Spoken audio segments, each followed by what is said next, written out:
I'm Jayati Ghosh. I'm a professor of economics at the University of Massachusetts at Amherst in the US. And before that, I was teaching at Jawaharlal Nehru University in New Delhi for 35 years.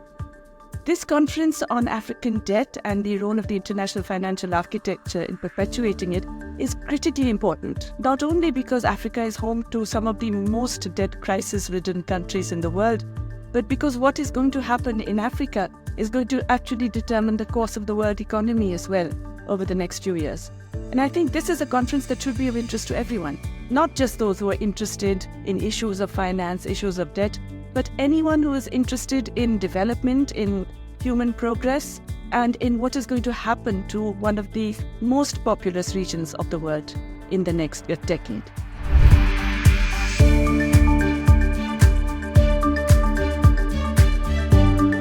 I think it's very important that this conference is bringing together not just economists and researchers, but policymakers, those who are feeling the impacts of the debt crisis, representing civil society and other NGOs, because these are the voices that need to be together on the same platform to discuss the potential possibilities.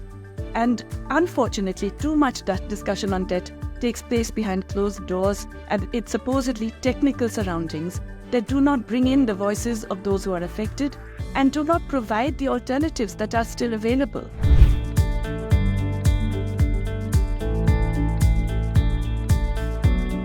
One of the important features of this conference is that it's not just going to look at issues of debt, but the broader international financial architecture that is both creating the debt problems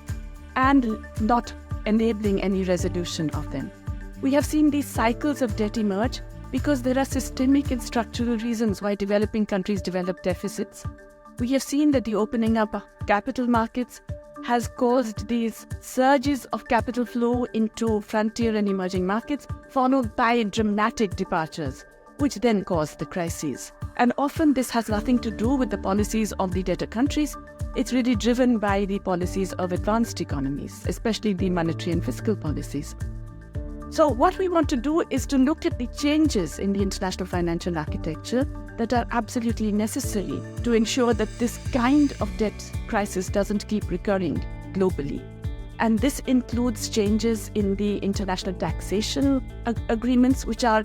frankly, a century old and not fit for purpose in the current world. Changes in the IMF governance and its mode of functioning, particularly enabling the issue of special drawing rights, and on a needs-based basis, not just according to quota,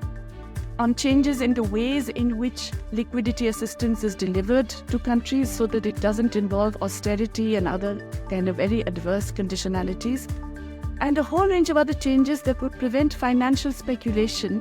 especially in food and energy markets, that cause untold damage to importing countries. So we really see this conference as a way of looking at how the entire international system needs to be changed to ensure that these kinds of debt crises do not keep recurring.